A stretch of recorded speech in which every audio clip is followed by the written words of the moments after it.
కాశ్మీర్లో పర్యాటకులను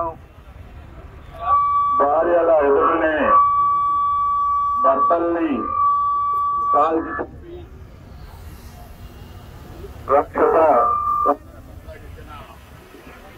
పాక ఉగ్రవాదుల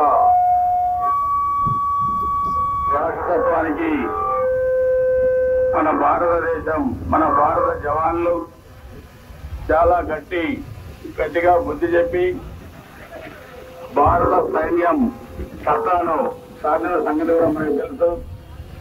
ఆపరేషన్ సింధూర్ పేరుతో పాకు నడ్డి విరిచి విజయ గీతాన్ని ఎగరవేసిన త్రివిధ దళాలకి మనందరం కూడా గురిజాల నియోజకవర్గం తరఫున అభినందనలు తెలియజేస్తా ఉన్నాం. మన గౌరవ ప్రధానమంత్రి నరేంద్ర మోడీ గారు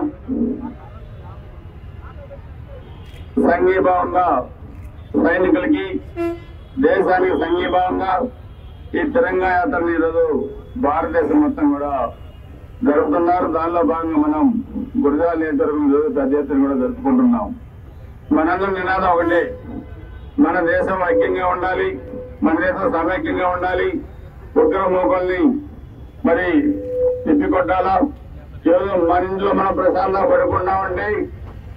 భారత సరిహద్దుల్లో -డిగ్రీల చలిలో ప్రాణాలకు లెక్క చేయకుండా దేశానికి కాపలా వస్తున్న సైనికులు మరి ఏ విధంగా ఇబ్బంది పడితే మనం రక్షిస్తున్నారో మనందరం కూడా గుర్తుపెట్టుకోవాల్సిన అవసరం ఉంది. అందరం కూడా దేశానికి సంఘీభావం తెలియజేయాలి, సైనికులకు సంఘీభావం తెలియజేయాలి. మరొకసారి ఇటువంటి సంఘటనలు జరగకుండా మన భారతదేశం సైన్యం తీసుకున్న చొరవకి అభినందనలు తెలియజేసుకుంటూ భవిష్యత్తులో ఈరోజు ప్రపంచం మొత్తం మీద చూస్తే భారత్ ఒక అజేయమైన శక్తిగా ఎదిగింది. ఆ శక్తిని చూసి ఓర్వలేక ఇటువంటి సంఘటనలు జరుగుతూ ఉన్నాయి. ఇది పునరావృతం కాకుండా మన ప్రధానమంత్రి నరేంద్ర మోడీ గారు చర్యలు తీసుకున్నారు.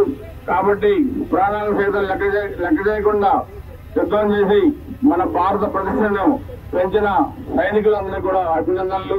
మరణించిన సైనిక వీరులకి నేను మరి జోహార్లు అర్పిస్తా ఉన్నాను.